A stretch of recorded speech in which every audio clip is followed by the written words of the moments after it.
તારીખ 20ના રોજ ઇસ્લામ કોટર્સ રામપીના મંદિર પાસે ફંક્શનમાં વિસ્તાર પશ્ચિમ ચોકી વિસ્તારમાં છે.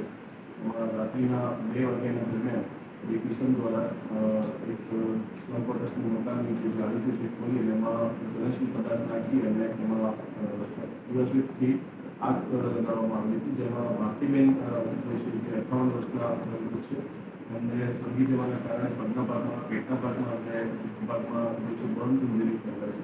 આ બાબતે હકીકત એવી છે કે ભારતીબેનના જે દીકરી જે છે એમની સાથે એક રવિ નામના ઈસમની સગાઈ જે છે કરવામાં આવી હતી અને આ સગાઈ તૂટી ગયા બાદ પણ રવિ દ્વારા ભારતીબેન મધુબેનને પસંદગી કરવામાં આવતા અને ધમકી આપવામાં આવતી હતી અને આ સંદર્ભે રવિ દ્વારા આ પ્રકારનું કૃત્ય કરવામાં આવ્યું હતું.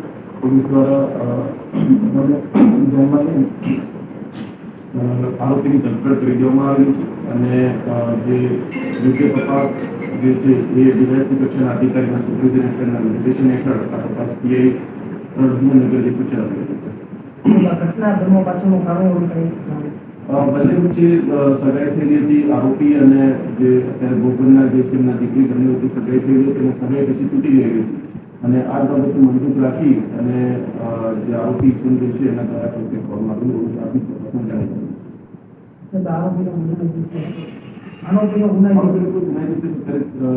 જે તપાસમાં મળ્યા નથી.